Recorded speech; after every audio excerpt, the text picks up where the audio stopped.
Hola, ¿qué tal? ¿Cómo les va? Bienvenidos. Somos Salud en todas las políticas, siempre tratando de entender cómo estamos en materia sanitaria en este contexto tan particular el que estamos viviendo ya hace más de un año, pero que parece por estos días empezar a complejizarse una vez más, lamentablemente.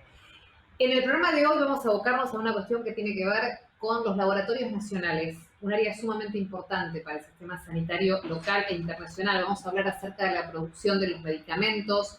Obviamente vamos a conocer el impacto que la pandemia ha provocado en este sector. El concepto de soberanía sanitaria tiene mucho que ver también con el trabajo del sector de laboratorios, el tema del abastecimiento, si es importante una articulación entre los sectores públicos y privados. De todo esto vamos a tratar de conversar en nuestra salud en todas las políticas del día de hoy. Pero antes, como lo hacemos habitualmente, ya lo estoy saludando al doctor Gabriel Orvagalo, que nos acompaña siempre tan cordialmente. Gaby, ¿cómo estás? Bienvenido. ¿Cómo te va, Milva? Bien, muy bien. Por suerte acá acompañándote como ya desde hace un tiempo. Un gusto. Hace una semana hemos tenido en esta semana un día muy especial en estos días, como es el 2 de abril, Gaby, que es una fecha muy especial para los argentinos. Hay algo de esto que tiene que ver con tu columna de hoy. Sí, vos sabés que yo quería traer este tema y un poco siempre nuestro estilo es buscarle un lado B a esta situación, no hablar en sí de la guerra, sino un poco homenajear también a todo el personal sanitario que se que estuvo, digamos, también en el frente de batalla de aquella guerra. Era el año 1982, vos sabés que es el año que yo me recibí de médico, entonces lo tengo muy Mira vos, presente, claro. y veníamos, había una película unos años antes que era Apocalipsis Now, que fue una película de guerra muy importante que terminaba con una frase que decía el horror, el horror, el horror. Y realmente uno estaba en ese momento, éramos jóvenes, y estábamos en ese dilema entre el horror y por otro lado ese falso chauvinismo, ese romanticismo de ir a pelear, digamos, por algo que creíamos y seguimos creyendo como algo justo.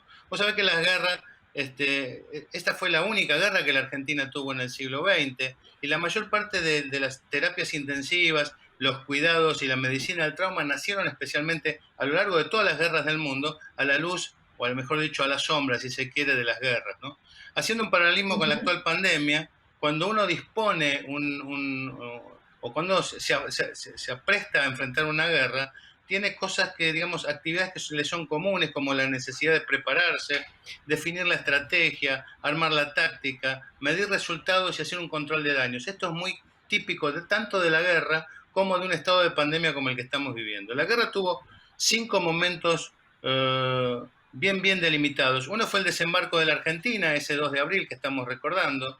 Luego vino la preparación, o sea, pertrecharse. Los argentinos nos pertrechábamos en las islas y los británicos empezaban a navegar hacia el Atlántico Sur. Luego vino la etapa de las batallas navales, donde fue el hundimiento del crucero General Belgrano, la batalla del Estrecho de San Carlos, la lucha terrestre con la batalla final de Puerto Argentino y por último la capitulación.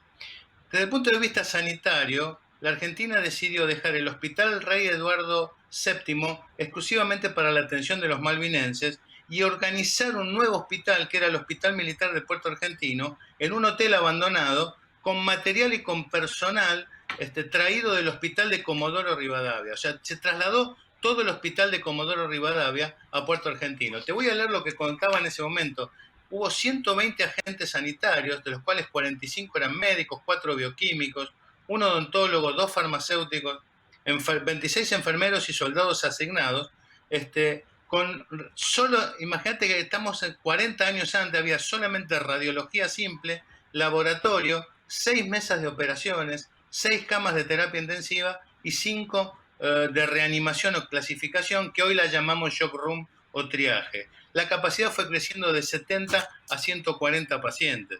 El 21 de mayo, ya con la guerra declarada, las dos islas, la Gran Malvina de la Soledad, se partieron y la Argentina como que perdió contacto entre una y otra, y en la Gran Malvina quedó solamente un puesto sanitario donde había 4 médicos y quedó aislado y actuaban en un gimnasio con 30 camillas. Pongámonos en esa situación de realmente esos héroes anónimos que han estado realmente soportando, digamos, las inclemencias, primero del clima, luego de una guerra y esa angustia que los acompañó durante toda la guerra.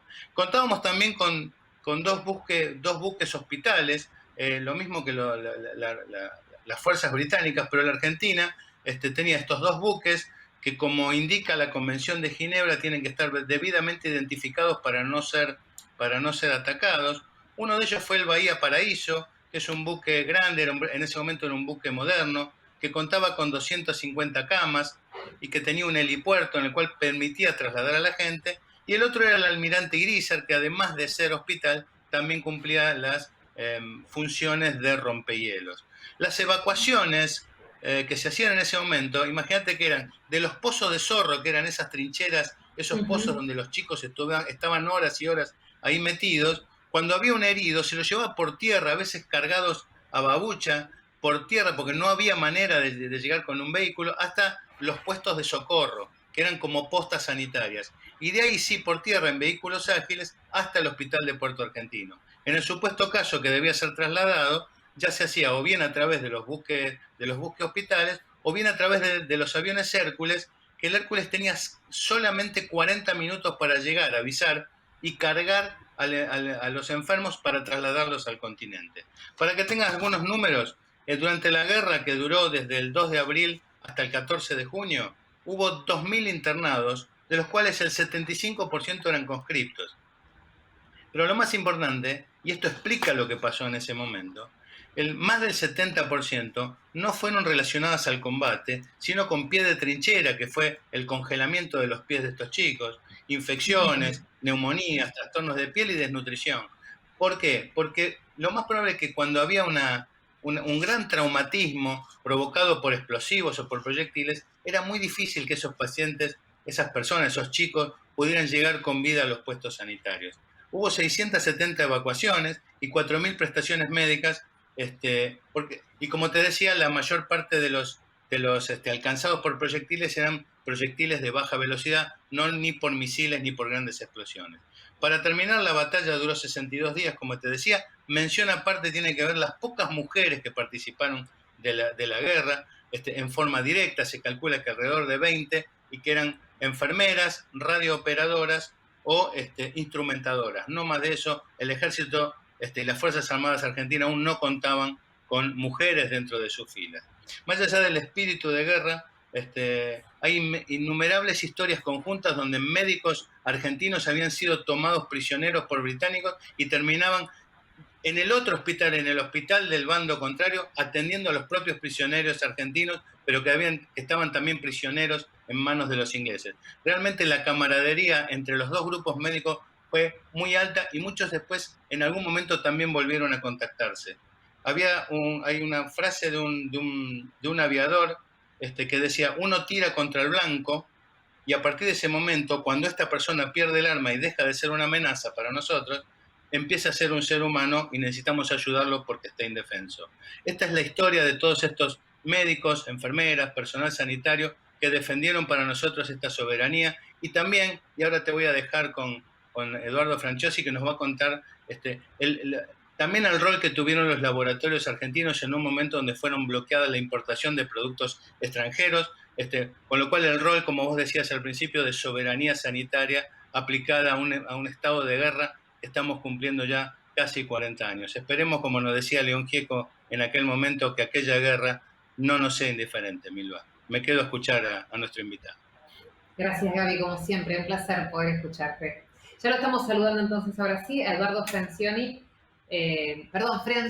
lo dije mal, Franciosi, que es el director ejecutivo de la Cámara Industrial de Laboratorios Farmacéuticos Argentinos, SILFA es la sigla. Eduardo, bienvenido a Salud en Todas las Políticas. ¿Cómo le va? Muchas gracias por la invitación, un placer estar con ustedes. Muy interesante la crónica que hizo Gabriel. Tengo para aportar dos misceláneas.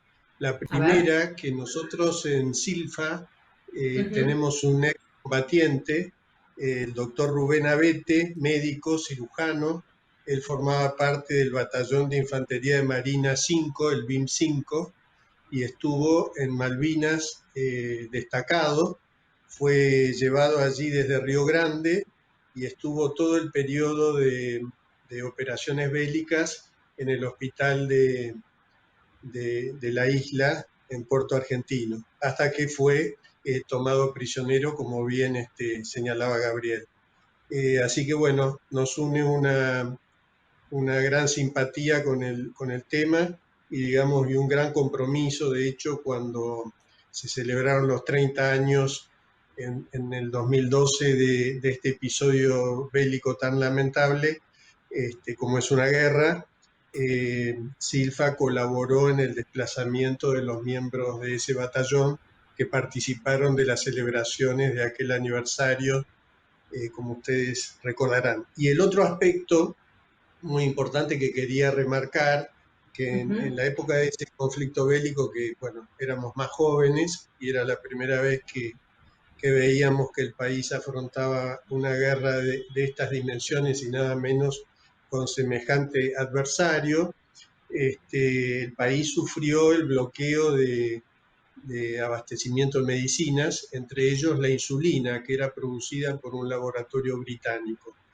Y bueno, esa falta de ese medicamento pudo ser subsumida por un laboratorio nacional, el laboratorio Beta, que comenzó a desarrollar y en gran escala la insulina de fabricación nacional. Así que bueno, hay una vinculación entre todos estos temas que vamos a tratar, de soberanía sanitaria, cierre de fronteras, crisis, etcétera, con la importancia de tener una industria nacional desarrollada y que pueda, bueno, como decías vos antes, brindar empleo, hacer inversiones y responder a las demandas de la comunidad médica, ¿no? Eduardo, entonces, para entrar en la actualidad de hoy por hoy, con esta situación de pandemia que tenemos y el cierre de fronteras, al menos parciales, ¿cómo se está afectando la industria de los medicamentos, de los laboratorios en nuestro país? Bueno, el año pasado pudimos darnos cuenta todos la importancia que tiene para un país contar con una industria farmacéutica, con una plataforma tecnológica y de recursos humanos bien importante, fortalecida, como para garantizar a toda la ciudadanía, digamos, la provisión de medicamentos durante todo tiempo y lugar. Eso fue muy importante porque, como ustedes recordarán, en el mes de abril tuvimos un cierre de fronteras, particularmente desde la India, que ligado por razones políticas, que ligado a la situación de la logística complicó en cierta manera la llegada de los suministros, es decir, de insumos, materias primas, productos intermedios a la Argentina. Fue un mes y medio donde estuvimos trabajando activamente con las autoridades del gobierno argentino y de países de la región para que esos embarques se liberaran y poder contar con esos suministros. Eso fue un problema. Pudimos advertir como aprendizaje la necesidad de tener una industria de insumos y materias primas farmacéuticas, que en este momento, en general en todo el mundo, esas producciones están concentradas en China e India. De manera que, bueno, la pandemia nos permitió tomar de relieve este punto, y tanto en Brasil como en la Argentina se están haciendo esfuerzos tendientes a desarrollar la industria de materias primas farmacéuticas. Es complejo, requiere inversiones muy importantes, pero bueno, estamos en esa dinámica, digamos, de visualizar cómo hacer para disminuir la dependencia. Claro, Eduardo, ¿eso tiene que ver un poco con la construcción de lo que se llama soberanía sanitaria? ¿Eso apunta el concepto? Sí, en parte sí, digamos, de gradual y progresivamente reducir la dependencia digamos, en la medida de lo posible, ¿no? Tampoco es competitivo, digamos, hacer todo en el país por un problema de escala, pero, digamos, la soberanía sanitaria tiene que ver con administrar los recursos y poder facilitarlos a favor de las políticas públicas, porque, digamos, en última instancia, el compromiso de la industria y de la cadena de valor de la industria es brindar un servicio es decir, en el caso de los laboratorios producir medicamentos, en el caso de la distribución comercial, distribuidoras y droguerías, allanar los pasos para que el medicamento llegue desde las plantas industriales a las farmacias, y las farmacias cumplir su rol de punto de administración de salud, donde los pacientes van en busca de sus medicinas. Es decir, es todo un complejo mecanismo que es un mecanismo de relojería, digámoslo así, Claro. Que funciona armoniosamente para que todos puedan disponer del medicamento en la medida que lo necesitan. Así que, bueno, en la forma en que el país puede dar respuesta por sus propios medios a toda esta dinámica, bueno, asociamos ese concepto a un mayor o menor componente de soberanía sanitaria, es decir, dar Eduardo, respuestas a las sí, necesidades de la gente. ¿hay una fórmula entre lo público y lo Adicional, privado para poder trabajar, digo, en conjunto? Y si hay también una posibilidad de armar una especie de arquitectura con el resto de los países de la región, sobre todo en este contexto de pandemia. sí. Quería completar antes, muy interesante tu pregunta, pero quería completar un Sí, concepto que me había olvidado anteriormente. También sí, soberanía cómo no. sanitaria es desarrollar la ciencia y los Claro. recursos de investigación en ciencia. Ujú. Entonces, otro concepto que la pandemia nos enseñó, cuán importante es tener muchos recursos abocados a la investigación y desarrollo de la ciencia. Nosotros tenemos muy buenos científicos y tenemos las posibilidades de coordinar muchos estudios para resolver temáticas de la actualidad. Por ejemplo, durante todo el año pasado, la industria farmacéutica argentina y muchos de sus laboratorios colaboraron con ensayos clínicos de distintos medicamentos, otros laboratorios desarrollaron con otras compañías de innovación la mecánica del suero equino, otros la mecánica de, bueno, desarrollar a partir de las personas infectadas con coronavirus, suero en función de esos enfermos para administrar a pacientes de coronavirus, etcétera. Hemos podido demostrar cuán importante es invertir en ciencia. Y Sin ligado a duda. lo que vos decís, la Ujú. cooperación público-privada sin duda eh, eficientiza el uso de los Hace más recursos. eficiente. Sí, es difícil Exacto, la así, expresión, está bien, pero se comprende, claro. sí, pero me salió. Correctamente. Entonces, siempre hablamos de esa articulación público-privada que tiene por objeto, por ejemplo, poder desarrollar inversiones a cambio de un beneficio futuro, de que el Estado compre parte de esa producción a un valor predeterminado que equilibre los costos y beneficios de las partes.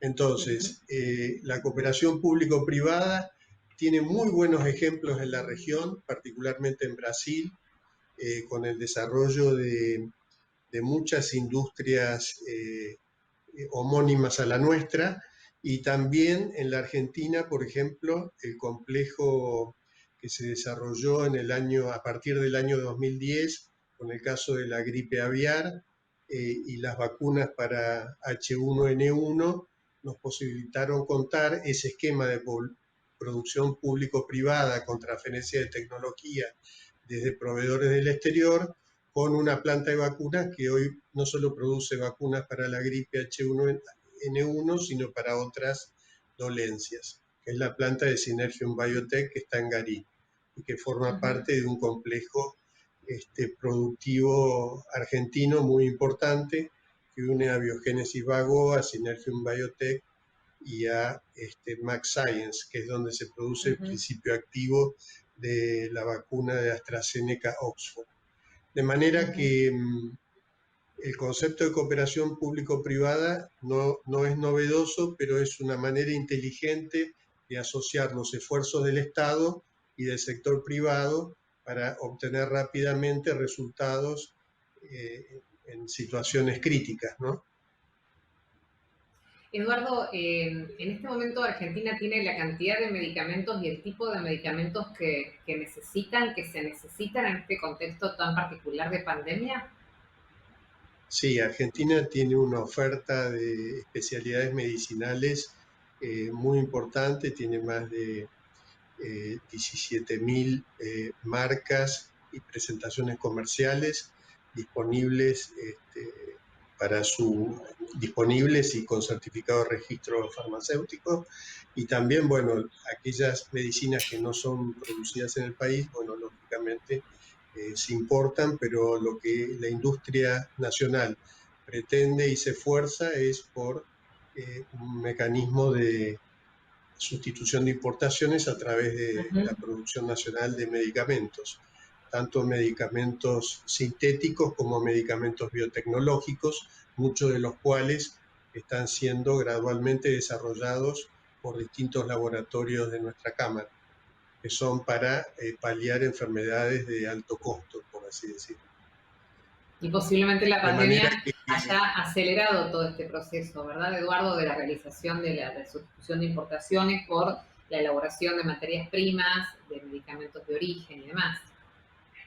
Ha acelerado la visión de que este camino es irreversible y que hay que afrontarlo con nuevas inversiones para poder desarrollar nuevos procesos productivos y, digamos, depender menos del exterior y, digamos, gastar menos dólares, ¿no? Claro. Que es un recurso escaso. ¿Cuál es para ustedes en este momento el mayor desafío que tiene el sector, más allá de lo que ya nos ha enumerado, o cuál es el punto que le preocupa especialmente? Bueno, el país vive una crisis económica y sanitaria, es una combinación muy, muy difícil de sobrellevar, y en esa materia buscamos tener un equilibrio entre nuestros costos y los precios, de manera de poder satisfacer las necesidades de provisionamiento de la seguridad social y de los actores del sector privado, ¿no? En ese sentido, la industria busca tener una conducta responsable en esa materia. Y por el otro lado, un desafío que tenemos es, bueno, cuidar a nuestros trabajadores en esta pandemia, dado que nuestro sector es un sector esencial y estratégico, y nuestros trabajadores tienen que tener la garantía de poder, bueno, trabajar en nuestras plantas industriales justamente para poder producir y, digamos, no detener la cadena productiva y que los medicamentos estén disponibles en las farmacias. Con lo cual ese es un punto crítico y estamos, lógicamente, pidiendo a las autoridades que nuestros trabajadores tengan prioridad en los procesos de vacunación para garantizar la dinámica productiva. Y por otra parte, como todos los sectores industriales, pero quizás con mayor sensibilidad en nuestro caso, romper un poco las dificultades que tenemos con el Banco Central en el acceso a las divisas para el pago de importaciones, ya sea para insumos o materias primas o productos elaborados, que son de alta sensibilidad para el abastecimiento del sector público y privado. Con las dificultades que atravesamos, hay una limitación de cupos de disponibilidad de dólares, y bueno, en el caso del sector farmacéutico estamos pidiendo al gobierno una flexibilización. Bien. Esos serían Eduardo, los puntos que más, críticos. Sí, los aspectos críticos para destacar. Eduardo, siempre nos quedamos con temas por seguir desarrollando, pero no va a faltar oportunidad para volver a conversar. Gracias, por el tiempo que nos dispensó en el día de hoy. Muchísimas gracias por la invitación y a disposición. Gracias. Era Eduardo Franciosi, director ejecutivo de la Cámara Industrial de Laboratorios Farmacéuticos Argentinos, SILFA. Nos encontramos la próxima semana para seguir tratando de pensar juntos cómo funciona nuestro sistema sanitario más en jaque que nunca, más en la agenda mediática que nunca y más en la preocupación de todos, como nunca antes. Ojalá, como siempre decimos, de todo esto que todavía falta por soportar, la pandemia, todo lo que queda por delante, todo lo que necesitamos transitar todavía, ojalá a partir de ahora las cosas tomen otro lugar y el sistema sanitario esté en agenda en los primeros lugares siempre, más allá de que exista o no una pandemia. Gracias por acompañarnos. Somos Salud de todas las políticas. Nos encontramos la próxima semana.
ANDAR, Obra Social de Viajantes Vendedores de la República Argentina. Planes de salud para empleados en relación de dependencia, monotributistas y particulares. Solicita un asesor comercial al 0810 345 0184.